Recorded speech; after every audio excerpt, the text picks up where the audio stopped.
ಎಲ್ಲ ನನ್ನ ಪ್ರೀತಿಯ ಸ್ನೇಹಿತರಿಗೆ ನಿಮ್ಮ ರಘುರಾಮ್ ಮಾಡುವ ಆತ್ಮೀಯ ನಮಸ್ಕಾರಗಳು. ಮತ್ತು ನಿಮ್ಮ ರಘುರಾಮ್ ಬಂದು ಈ ಸಿನಿಮಾ ಸರಸ್ವತಿಯಲ್ಲಿ ಜಾನಕಮ್ಮ ಅವರ ಬಗ್ಗೆ ಇನ್ನಷ್ಟು ಮತ್ತಷ್ಟು ಮಾಹಿತಿನ ನಿಮಗಾಗಿ ತಂದಾಯ್ತಂದರೆ ಬಗದಷ್ಟು ಅಗದಷ್ಟು ಅವ್ರ ಬಗ್ಗೆ ಹೆಚ್ಚಿನ ವಿಚಾರಗಳು ಸಿಗ್ತಾನೇ ಇದೆ. ಹಾಗಾಗಿ ಇವತ್ತು ಕೂಡ ಸಂಚಿಕೆಯನ್ನು ಸರಣಿಯನ್ನು ಮುಂದುವರಿಸ್ತಾ ಇದ್ದೀನಿ ಜಾನಕಮ್ಮನ ಬಗ್ಗೆ. ನಮ್ಮ ಕನ್ನಡ ಚಿತ್ರರಂಗದ ಅತ್ಯಂತ ಶ್ರೇಷ್ಠ ಹಿರಿಯ ಹಾಗೂ ನಮ್ಮ ಹೆಮ್ಮೆಯ ನಿರ್ದೇಶಕರು ಶ್ರೀ ಭಾರ್ಗವ ಸರ್ ಹುಣಸೂರು ಕೃಷ್ಣಮೂರ್ತಿಯವರ ಗರಡಿಯಿಂದ ಹಿಡಿದು ಅವರೇ ನಿರ್ದೇಶಕರಾಗಿ ನಿರ್ಮಾಪಕರಾಗಿ ಸಾಕಷ್ಟು ಚಿತ್ರಗಳು 50 ಚಿತ್ರಗಳನ್ನ ನಿರ್ದೇಶನ ಮಾಡಿದ್ದಾರೆ. ಅವರು ಕಂಡಂಥ ಎಸ್ ಜಾನಕಿಯಮ್ಮ ಅಂದರೆ ಅವರು ಸಹ ನಿರ್ದೇಶಕರಾದಾಗಿಂದ ಹಿಡಿದು ಅವರು ನಿರ್ದೇಶಕರಾದ ಮೇಲೆ ನಿರ್ಮಾಪಕರಾದ ಮೇಲೆ ಜಾನಕಿಯಮ್ಮ ಅವ್ರ ಜೊತೆಗಿನ ಒಡನಾಟನ ಬಹಳ ಮುಕ್ತವಾಗಿ ನಾನು ಕೇಳಿದ ತಕ್ಷಣ ನಿಮ್ಮೆಲ್ರಿಗೂ ತಿಳಿಸ್ಬೇಕು ಅಂತ ಬಹಳ ಖುಷಿಯಿಂದ ಒಪ್ಕೊಂಡು ಟೆಲಿಫೋನ್ ಸಂಭಾಷಣೆ ನಡೆಸಿದ್ದಾರೆ. ಸೊ ಭಾರ್ಗವ ಸರ್ ಅವರ ಜೊತೆ ನಾನು ನಡೆಸಿದ ಟೆಲಿಫೋನ್ ಸಂಭಾಷಣೆ ಭಾರ್ಗವ ಕಂಡಂತೆ ಜಾನಕಿಯಮ್ಮ. ಹಲೋ ಸರ್ ನಮಸ್ತೆ sir. Good evening sir. Good evening Raghuram sir how are you sir? ಹೇಗಿದ್ದೀರಿ ಸರ್? ಚೆನ್ನಾಗಿದೆ ಅಂತಮ್ಮ. ಒಂದು ಬಿಗ್ ಲಾಸು ಕನ್ನಡ ಇಂಡಸ್ಟ್ರಿಗೆ, ಇಡೀ ಫಿಲ್ಮ್ ಇಂಡಸ್ಟ್ರಿಗೆ ಎಸ್ ಜಾನಕಿಯಮ್ಮ ಅವರ ದೈಹಿಕವಾಗಿ ಇಲ್ಲದೆ ಇರುವಂತದ್ದು. ಸೊ ಅದಕ್ಕೆ ಸಾಕಷ್ಟು ನಮ್ಮ ಭಾರ್ಗವ ಸರ್ ಅವರು ಹುಣಸೂರು ಸರ್ ಜೊತೆಗೆ ಇದ್ದಾಗ್ಲಿಂದ ಹಿಡಿದು ತಾವೇ ನಿರ್ಮಾಪಕ ನಿರ್ದೇಶಕರಾಗಿರೋ ತುಂಬಾ ಚಿತ್ರಗಳಲ್ಲಿ ಜಾನಕಿಯಮ್ಮ ಅವ್ರ ಕೈನಲ್ಲಿ ಹಾಡಿಸಿದಿರ. ಎನಿ ಮೆಮೊರೀಸ್ ಸರ್ ಜಾನಕಿಯಮ್ಮ ಅವ್ರದ್ದು ಹಾಡಬೇಕಾಗಿರೋ, ನೀವು ರೆಕಾರ್ಡಿಂಗ್ ಟೈಮಲ್ಲಿ ನೀವಿರೋದು ಏನಾದ್ರೂ ಏನೋ ಶೇರ್ ಮಾಡ್ಬೋದಾ ಭಾರ್ಗವ ಸರ್? ಖಂಡಿತ. ಏನಂದ್ರೆ ನಾನು ಅಸಿಸ್ಟೆಂಟ್ ಡೈರೆಕ್ಟರ್ ಆಗಿದ್ದರಿಂದ ಅವ್ರನ್ನ ನೋಡ್ತಾ ಇದ್ದೀನಿ. ಅವರು ಕಂಪೋಸಿಂಗ್ ಎಲ್ಲ ಮೊದಲು ನಮ್ಮ ಆ ಮನೆಯಲ್ಲೇ ನಡೆಯೋದು. ಮನೆ ಮೇಲ್ಗಡೆ ಒಂದು ರೂಮ್, ಹುಣಸೂರು ಕೃಷ್ಣಮೂರ್ತಿಗಳ ಮನೆ ಮೇಲ್ಗಡೆ ಒಂದು ರೂಮು, ಅದು ಅವ್ರಿಗೆ ಬೆಡ್ರೂಮ್, ಆಫೀಸ್ ರೂಮ್ ತರ ನಮ್ಮ ಹುಣಸೂರು ಅವ್ರಿಗೆ. ಇಲ್ಲಿ ಮಡ್ರಾಸ್ನಲ್ಲ ಸರ್? ಮಡ್ರಾಸ್ ಅಲ್ಲಿ ರಾಯಪೇಟ ಮನೆಯಲ್ಲಿ. ಅಲ್ಲೇನೆ ಎಲ್ಲ ರಾಜನ್ ನಾಗೇಂದ್ರ ಅವ್ರುಗಳೆಲ್ಲ ಬಂದು ಕಂಪೋಸಿಂಗ್ ಮಾಡೋದು. ಆಮೇಲೆ ಎಲ್ಲ ಹಾಡು ಕಂಪೋಸ್ ಆದ್ಮೇಲೆ ಅದು ರೆಕಾರ್ಡಿಂಗ್ ಹೋಗಕ್ಕಿಂತ ಮುಂಚೆ ಈ ಪ್ಲೇಬ್ಯಾಕ್ ಆರ್ಟಿಸ್ಟ್ಗಳೆಲ್ಲ ಹುಣಸೂರು ಅವ್ರ ಮನೆಗೆ ಬಂದು, ಅದೇ ಆಫೀಸಿಗೆ ಬಂದು, ರಾಜನ್ ನಾಗೇಂದ್ರ ಅವರು ಅದನ್ನ ಟ್ಯೂನ್ ಹೇಳೋರು. ಟ್ಯೂನ್ ಹೇಳಿದ್ರೆ ಆಲ್ರೆಡಿ ಹುಣಸೂರು ಅವ್ರು ಬರ್ದಿರೋರು, ಯಾರೇ ಆಗ್ಲಿ, ಅದು ಜಾನಕಿ ಆಗಿರ್ಬೋದು, ಪಿ.ಬಿ. ಶ್ರೀನಿವಾಸ್, ಆಗ ಇನ್ನು ಬಾಲು ಬಂದಿರ್ಲಿಲ್ಲ, ಪಿ.ಬಿ. ಶ್ರೀನಿವಾಸು, ಮಿಕ್ದವ್ರು, ಬೇಕಾದಷ್ಟು ಜನ ಪ್ಲೇಬ್ಯಾಕ್ ಆರ್ಟಿಸ್ಟ್ಗಳೆಲ್ಲ ಬರೋರು. ಬಂದವ್ರಿಗೆ ಎಲ್ರಿಗೂ ಕೂಡ ಅಲ್ಲೇನೆ ಟ್ಯೂನ್ ಹೇಳ್ಕೊಡೋರು ರಾಜನ್ ನಾಗೇಂದ್ರ. ಆಮೇಲೆ ಇನ್ನೊಂದೇನು ಅಂತ ಹೇಳಿದ್ರೆ, ಹುಣಸೂರು ಅವರು ಸಾಹಿತ್ಯ ಬರೆದ ಮೇಲೆ ಆ ಸಾಹಿತ್ಯ ಇದೆಯಲ್ಲ, ಹಾಡಿದೆಯಲ್ಲ, ನಾನೇ ಅವ್ರಿಗೆಲ್ಲಾನು ಹೇಳ್ತಾ ಇದ್ದಿದ್ದು, ಅವ್ರು ಬರ್ಕೋತಾ ಇದ್ದಿದ್ದು. ಮೊದ್ಲು ಅದು ಆಫೀಸಲ್ಲಿ ಇರ್ತಿತ್ತು. ಆಮೇಲೆ ಎಲ್ಲಾನು ಏನಂತಂದ್ರೆ ಸ್ಟುಡಿಯೋಲೇನೆ ಶುರು ಆಯ್ತು ಎಲ್ಲ. ಆಮೇಲೆ ಸ್ಟುಡಿಯೋದಲ್ಲಿ ಬಂದಾಗ ಅಲ್ಲೇನೆ ಹಾಡುಗಳೆಲ್ಲ ಬರ್ದಿರೋರು ಹುಣಸೂರು ಅವರು ಅಥವಾ ಉದಯ್ ಶಂಕರ್ ಅವರು, ಯಾರೇ ಆದ್ರೂ ಕೂಡ ಪ್ಲೇಬ್ಯಾಕ್ ಆರ್ಟಿಸ್ಟ್ಗಳು ಹೇಳ್ತಾ ಇದ್ವು. ಅಂಥದ್ರಲ್ಲಿ ಇವ್ರು ಹೇಗೆ ಅಂತ ಹೇಳಿದ್ರೆ, ಎಸ್ ಜಾನಕಿ ಇದಾರಲ್ಲ, ಜಾನಕಿ ಒಂಥರ ಸ್ವರ ಮಾಧುರ್ಯ. ಆಮೇಲೆ ನೈಟಿಂಗೇಲ್ ಅವರು, Nightingale of Kannada film industry ಅಂತಾನೆ ಹೇಳ್ಬೋದು. ಗಾನ ಗಾನ ಸರಸ್ವತಿ ಕೂಡ. ಒಂದೇನಂದ್ರೆ ಕ್ಲಾಸಿಕಲ್ಲು ಗೊತ್ತು, ಎಲ್ಲಾ ತರದ ಹಾಡುಗಳು ಕೂಡ ಸರ್ವೇ ಸಾಮಾನ್ಯ ಸಲೀಸಾಗಿ ನೀರು ಕುಡ್ದಂಗೆ ಹಾಡು ಬಿಡ್ತಾ ಇದ್ರು. ರಾಜನ್ ಅವರು ತುಂಬಾ ಸಂಗೀತ ಗೊತ್ತಿದ್ದವರು, ಆ ಇನ್ಸ್ಟ್ರೂಮೆಂಟ್ ಎಲ್ಲಾನು. ಈ ನಾಗೇಂದ್ರಪ್ಪ ಅವರಿಗೆ ಹಾಡೋದು ಚೆನ್ನಾಗಿ ಗೊತ್ತಿತ್ತು. ರಾಜನ್ ನಾಗೇಂದ್ರದಲ್ಲಿ ರಾಜನ್ ಬರೀ ಸ್ವರ ಇದ್ ಮಾಡೋರು. ಇದನ್ನೆಲ್ಲ ಹಾಡ್ತಾ ಇದ್ದಿದ್ದು ನಾಗೇಂದ್ರಪ್ಪ ಅವರೇ. ನಾಗೇಂದ್ರಪ್ಪ ಅಂತೀವಿ, ಅವ್ರಿಗೆ ನಾಗೇಂದ್ರ. ಅವ್ರು ಹಾಡ್ತಾ ಇದ್ರು. ಅದನ್ನ ಯಾವ ಹಾಡು ಕಲಾವಿದರು ಕೊಡ್ಬೇಕು ಅದನ್ನ ನಾವು ಬರೆಸ್ಬಿಡ್ತಾ ಇದ್ವು. ಅವ್ರು ಬರ್ಕೊಂಡ ಮೇಲೆ ಇವ್ರು ಅದನ್ನ ಸ್ವರ ಹೇಳ್ಕೊಡೋದು, ಆಮೇಲೆ ಯಾವ ತರ ಹಾಡ್ಬೇಕು ಅನ್ನೋದನ್ನೆಲ್ಲ ನಾಗೇಂದ್ರ ಅವ್ರು ಹೇಳೋರು.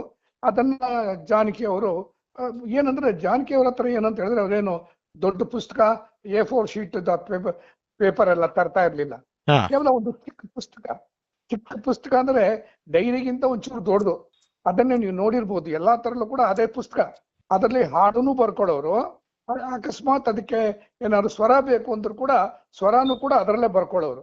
ಆಮೇಲೆ ಇನ್ನೊಂದೇನು ಅಂದ್ರೆ, ಅವ್ರ ಹಾಡೋದ್ರಲ್ಲಿ ಏನು ಅಂತ ಹೇಳಿದ್ರೆ, ಯಾವುದೇ ಹಾಡಾಗಿರ್ಲಿ, ಅದು ಕ್ಲಾಸಿಕಲ್ ಹಾಡಾಗಿರ್ಲಿ, ಅದು ಡ್ಯುಯೆಟ್ ಆಗಿರ್ಲಿ, ಅಕಸ್ಮಾತ್ ಏನಾರು ಏನು ನಮ್ಮ ಒಂದೊಂದ್ಸತಿ ಏನ್ ಮಾಡ್ತೀವಿ ಅಂದ್ರೆ, ಮೇಲ್ ಹಾಡ್ತಾ ಇರ್ತಾರೆ, ಅಂದ್ರೆ ಗಂಡಸರು ಹಾಡ್ದಾಗ ಹೆಂಗಸದ್ದು ಬರೀ ಇದು ಸ್ವರಾಲಾಪನೆ ತರ ಇರುತ್ತೆ, ಬರೀ ಹಮಿಂಗ್ಗೋಸ್ಕರನು ಕೂಡ. ಯಾಕಂದ್ರೆ ಅಲ್ಲಿ ಪವರ್ಫುಲ್ ಹೀರೋಯಿನ್ ಹಾಕಿರ್ತೀವಿ, ವಾಯ್ಸ್ ಬೇರೆ ತರ ಚೆನ್ನಾಗಿರಲ್ಲ, ಬೇರೆಯವ್ರು ಯಾರು ಹಾಕ್ಬಿಟ್ರೆ. ಅಲ್ಲೂ ಕೂಡ ನಾವು ಜಾನಕಿ ಅವ್ರನ್ನೇ ಕರೆಸಿ ಹಾಡ್ತಾ ಇದ್ವು.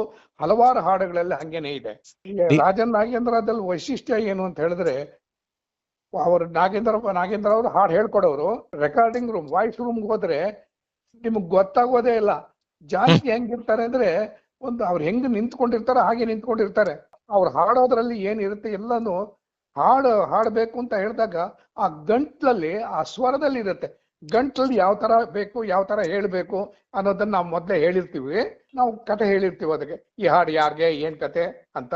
ಆಮೇಲೆ ರಾಜ ನಾಗೇಂದ್ರ ಅವರು ಅದ್ರ ಟ್ಯೂನ್ ಹೇಳಿರ್ತಾರೆ. ಯಾವ ದುಃಖದ್ದು ಅಥವಾ ಸ್ವರ ಮಾಧುರ್ಯ ಇರೋ ಅಂತದ್ದು ಅಥವಾ ಒಂದು ಕಾಮಿಡಿ ಹಾಡೋ, ಈ ತರದ್ ಯಾವುದೇ ಆದ್ರೂ ಕೂಡ ಅವ್ರ ಪಾಡಿಗೆ ಅವ್ರು ನಿಂತ್ಕೊಂಡೇ ಇರ್ತಾರೆ. ಮೈಕ್ ಹಂಗೇನೆ ಇರುತ್ತೆ. ಒಂದು ಚೂರು ಹಾವ ಭಾವ ಏನು ಇರಲ್ಲ. ಏನ್ ಹಾವ ಭಾವ ಹಂಗೆ ಹಾಡದು ಬೇಕೋ ಅದೆಲ್ಲ ಕೂಡ ಅವ್ರ ಸ್ವರ ಮಾಧ್ಯಮದಲ್ಲಿ ಅವ್ರ ಗಂಟಲಿಂದ ಸೂಸ್ತಾರೆ ಹೊರತು ಅವರು ಅಳ್ಳಾಡ್ತಾನೆ ಇರ್ಲಿಲ್ಲ. ಎಲ್ಲರ ಈಶ್ವರಿ ಬಂತು ಅಂದ್ರೆ ಅವರು ಒಂಥರ ಸ್ಪಾರ್ಕ್, ಅವ್ರೊಂಥರ ಚುರುಕವ್ರು. ಅವರು ಒಂಥರ ಮೈ ಮಾಟ ಎಲ್ಲ ಇರೋದು. ಇವ್ರದ್ದು ಏನು ಇಲ್ಲ, ಒಂದು ಕಲ್ಲು ಹಾಡ್ದಂಗೆ ಕಲ್ಲು ನಿಂತಿರೋರು ಅಷ್ಟೇ. ಏನಾದ್ರು ರಿಪೇರಿ ಬೇಕು ಅಂತ ಹೇಳಿದ್ರೆ ಹೇಳೋರು, ಅದನ್ನ ಅಲ್ಲೇ ತಿದ್ಕೊಳ್ಳೋರು, ಅದೇ ಮಾಡೋರು. ನಿರ್ದೇಶಕರು ಹೇಳೋದಕ್ಕಿಂತ ಬಹಳ ಅಚ್ಚುಕಟ್ಟಾಗಿ ಬರ್ತಾ ಇದ್ದಿದ್ದು ಈ ಫಾರ್ ಎಕ್ಸಾಂಪಲ್ ಈ ಪ್ಲೇಬ್ಯಾಕ್ ಆರ್ಟಿಸ್ಟ್ಗಳಿಂದ. ಅದು ಜಾನ್ಕಿನೇ ಆಗಿರ್ಬೋದು ಅಥವಾ ಬಾಲುನೇ ಆಗಿರ್ಬೋದು. ಬಾಲು ಜೊತೆ ಬಾಲು ಅಂದ್ರೆ ಎಸ್ ಪಿ ಬಾಲಸುಬ್ರಹ್ಮಣ್ಯ ಅವ್ರ ಜೊತೆ ಜಾನಕಿ ಅವರು ಬಹಳ ಹಾಡುಗಳು ಹಾಡಿದ್ದಾರೆ. ನಮ್ ತಮಿಳಲ್ಲಿ ಇಳೆಯರಾಜ ಇದ್ದಾರಲ್ಲ, ಇಳೆಯರಾಜನ್ಗೆ ಬಹಳ ಐ ಥಿಂಕ್ ಮೊದಲು ಇಳೆಯರಾಜ ಸಂಗೀತ ನಿರ್ದೇಶಕರಾದಾಗ ಅವ್ರಿಗೆ ಸಿಕ್ಕಿದ್ದು ಫೀಮೇಲ್ ವಾಯ್ಸ್ ಅಂದ್ರೇನೆ ಜಾನಕಿ ಅವರು. ಮೊದಲು ಸಿನಿಮಾದಲ್ಲಿ 3 ಹಾಡನ್ನ ಅವ್ರು ಹಾಡಿಸಿದ್ದಾರೆ ಇಳೆಯರಾಜ ಅವರು. ಇಳೆಯರಾಜ ಕಂಪೋಸಿಂಗ್ ಅಲ್ಲಿ ವಿಪರೀತ ಒಳ್ಳೊಳ್ಳೆ ಹಾಡುಗಳು ಅಲ್ಲಿ ಬಂದಿದೆ. ನಮ್ಮಲ್ಲೂ ಹಾಗೆ ನಾವು ಜಾಸ್ತಿ ರಾಜನ್ ನಾಗೇಂದ್ರ ವರ್ಕ್ ಮಾಡಿದ್ರಿಂದ ನಾ ರಾಜನ್ ನಾಗೇಂದ್ರ ಹೇಳ್ತೀನಿ. ರಾಜನ್ ನಾಗೇಂದ್ರ ಜೊತೆ ವರ್ಕ್ ಮಾಡಿದ್ದಾರೆ, GK ವೆಂಕಟೇಶ್ ಜೊತೆ ಮಾಡಿದ್ದಾರೆ, ವಿಜಯ ಭಾಸ್ಕರ್ ಇದ್ದಾರೆ, ಆಮೇಲೆ ಉಪೇಂದ್ರ ಕುಮಾರ್, ಎಲ್ಲರ ಜೊತೆನೂ ಕೂಡ ಅವರು ಸ್ವರ ಮಾಧುರ್ಯ ಇದೆ. ತುಂಬಾ ಚೆನ್ನಾಗಿ ಹಾಡ್ತಾ ಇದ್ರು. ಎಲ್ಲಾ ಹಾಡುಗಳು ಕೂಡ ಸೂಪರ್ ಹಿಟ್ ಹಾಡುಗಳು. ನಮ್ಮ ಕಲಾಕೃತಿಗೂ ಹಾಡಿದಾರಲ್ಲ ಸರ್, ತಮ್ಮ ನಿರ್ಮಾಣದ ಸಂಸ್ಥೆ. ಖಂಡಿತ ಎಲ್ಲಾತ್ರಲ್ಲೂ ಹಾಡಿದ್ದಾರೆ. ನಂಗೆ ಬಹಳ ಇಷ್ಟವಾಗಿದ್ದೆಲ್ಲಿ ಅಂತ ಹೇಳಿದ್ರೆ ನಾನಿನ್ನ ಮರೆಯಲಾರಲಿ, ಎಲ್ಲೆಲ್ಲಿ ನೋಡಲಿ, ಅದು ಸೂಪರ್. ಅದೆಲ್ಲ ಕೂಡ ಇನ್ನೊಂದು ನನ್ನಾಸೆಯ ಹೂವು ಬರುತ್ತೆ. ಇದ್ರಲ್ಲಿ ಎಷ್ಟು ಚೆನ್ನಾಗಿ ಹಾಡಿದ್ದಾರೆ ಸರ್ ಅಂದ್ರೆ ಅದ್ರಲ್ಲಿ ಮಿಂಚೆಂಬ ಬಳ್ಳಿಗೆ ಸ್ನೇಹದ ಸರಿ, ಅದ್ರಲ್ಲಿ ಸ್ಟ್ರೆಸ್ ಮಾಡಿದಾರೆ ನೋಡಿ ಸರ್, ಈ ಹೆಣ್ಣ ಬಾಡಿಗೆ ನಿನ್ನ ತೋಳಿನ ಸರಿ, ಆ ತೋಳಿನ ಸರಿ, ಅದು ಅವ್ರು ಸ್ಟ್ರೆಸ್ ಮಾಡಿ ಹೇಳಿರೋದಿದೆಯಲ್ಲ ಸರ್. ಮೈ ಗಾಡ್, ಬಹಳ ಒಳ್ಳೊಳ್ಳೆ ಹಾಡುಗಳು. ನನ್ನೆದೆಕೋ ಗಿಲ್ಲೆಯ ಅದೊಂದು ನೀವ್ ಹೇಳ್ದಂಗೆ ನನ್ನ ಎಲ್ಲಾ ಪಿಕ್ಚರ್ಗಳಲ್ಲೂ ಕೂಡ ನಾ ಪ್ರೊಡ್ಯೂಸ್ ಮಾಡೋ ಪಿಕ್ಚರ್ ಇರ್ಬೋದು ಅಥವಾ ನನ್ನ ನಿರ್ದೇಶನದ ಪಿಕ್ಚರ್ಗಳಿರ್ಬೋದು, ಎಲ್ಲಾ ತರಲ್ಲೂ ಕೂಡ ಹೆಚ್ಚು ಕಮ್ಮಿ ಜಾನಕಿ ಅವರ ಸ್ವರ ಮಾಧುರ್ಯ ಇದ್ದೇ ಇರ್ತಿತ್ತು. ಒಂದೇನಂದ್ರೆ ಅವ್ರ ಗಂಡ ಅವರು ಕರ್ಕೊಂಬಂದು ಅವ್ರು ಹಾಡ್ತಾ ಇದ್ರು. ಇವ್ರ ಪಾಡ್ಗವರು ವಾಯ್ಸ್ ರೂಮ್ ಅಲ್ಲಿ ಇದರಲ್ಲಿ ಮಿಕ್ಸರ್ ಇದರಲ್ಲಿ ಕೂತ್ಕೊಂಡಿರೋರು, ನಮ್ ಜೊತೆ ಎಲ್ಲ ಮಾತಾಡ್ತಿರೋರು, ಹಾಡ್ ಕೇಳ್ತಾ ಇರೋರು. ಆಮೇಲೆ ಹಾಡು ಮುಗಿದ್ಮೇಲೆ ಆ ಸಂಭಾವನೆ ಏನಿದೆಯೋ ಅದನ್ನ ತಗೊಂಡ್ಬಿಟ್ಟು ಜಾನಕಿ ಅವ್ರನ್ನ ಕರ್ಕೊಂಡು ಹೋಗೋರು. ಗಂಡ ಹೆಂಡತಿದವ್ರು ವಿಪರೀತ ಒಳ್ಳೆ ಜೋಡಿ ಅವ್ರಿಬ್ರದ್ದು. ಮದ್ವೆ ಆದ್ಮೇಲೆ ಅಫ್ಕೋರ್ಸ್ ಮಗನು ಹುಟ್ಟದ.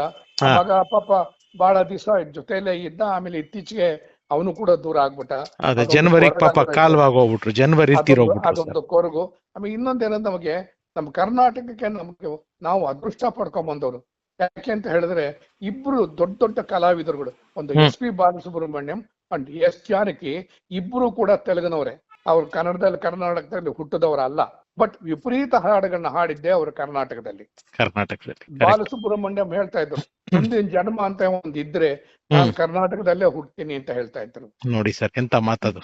ಅವ್ರು ಅದ್ ಹೇಳಿದ್ರು. ಇವರು ಕರ್ನಾಟಕದಲ್ಲೇ ಬಂದು ನೆಲೆಸ್ಬಿಟ್ರು. ಆಮೇಲೆ ಅವ್ರು ಹಾಡಿದ್ದು ಕೊನೆ ಹಾಡು ಕೂಡ ಮೈಸೂರಲ್ಲೇ ಹಾಡಿದ್ರು. ಇದು ಮಾನಸ್ ಗಂಗೋತ್ರಿಯಲ್ಲಿ ಅಲ್ಲಿ ಓಪನ್ ಸ್ಟೇಜ್ ಅಲ್ಲೇ ಹೇಳಿದ್ರು, ಇಲ್ಲೇನೆ ನಾನು ಕೊನೆ ಹಾಡು ಹಾಡೋದು, ಆಮೇಲೆ ಹಾಡಲ್ಲ ಅಂತ ಹೇಳಿದ್ರು. ಸೊ ಅದೇ ತರ ಮೈಸೂರಲ್ಲೇ ಅವ್ರು ಕೊನೆ ಹಾಡು ಹಾಡಿದ್ದು. ಅದು ವಯೋ ಸಹಜ. ಆಮೇಲೆ ಅಫ್ಕೋರ್ಸ್ ವಯಸ್ಸು ಆಗ್ತಾ ಇದ್ದಂಗೆನೆ ಎಲ್ಲಾನು ಹೋಗ್ತಾನೆ ಇರುತ್ತೆ. ಅವ್ರ ದೈಹಿಕವಾಗಿ ಹೊರಟೋದ್ರು ಕೂಡ ಅವ್ರ ಹಾಡುಗಳು ಗಿಡಗಳು ಅವ್ರ ಹೆಸರುಗಳು ಅಜರಾಮರ. ಯಾವತ್ತು S ಜಾನಕಿ ನಮ್ ಜೊತೆನೆ ಇರ್ತಾರೆ. ಅವ್ರ ಹಾಡುಗಳನ್ನ ನಾವು ಕೇಳ್ಕೊಂಡೇ ಇರ್ತೀವಿ. ಅದು ನಮ್ಮ ಭಾಗ್ಯ ಅಂತ ನಾನು ಹೇಳಕ್ ಇಷ್ಟಪಡ್ತೀನಿ. Thank you sir, thank you so much sir. Thank you for your time. Wonderful memories share ಮಾಡಿದ್ರಿ. ತುಂಬಾ thanks Bhargava sir. Thank you so much sir. Bhargava sir, thank you so much sir. ಬಹಳ ಆಭಾರಿಯಾಗಿದ್ದೀನಿ. ನಾನು ಕೇಳಿದ ತಕ್ಷಣ ಒಪ್ಕೊಂಡು ಫೋನಲ್ಲಿ ಮಾತಾಡ್ಕೊಟ್ರಿ. ತುಂಬ ಥ್ಯಾಂಕ್ಸ್. ನಿಮ್ಮ ಈ ಪ್ರೀತಿಗೆ ನನ್ನ ಅನಂತ ನಮಸ್ಕಾರಗಳು. ಸ್ನೇಹಿತರೆ, ಇದಾಗಿತ್ತು ಜಾನಕಮ್ಮ ಅವರ ಬಗ್ಗೆ ಭಾರ್ಗವ ಅವರು ಹೇಳಿದ ಮಾತುಗಳು, ಭಾರ್ಗವ ಅವರು ಕಂಡ ಜಾನಕಮ್ಮ. ಸೊ ಇದು ಸಿನಿಮಾ ಸರಸ್ವತಿ ಬೆಳ್ಳಿ ಪರದೆಯ ಸತ್ಯ ಘಟನೆಗಳ ಪ್ರಸ್ತುತಿ. ನಾನು ನಿಮ್ಮ ರಘುರಾಮ್. ಸರ್ವೇ ಜನ ಸುಖಿನೋ ಭವಂತು. Love you all. ನಮಸ್ಕಾರ.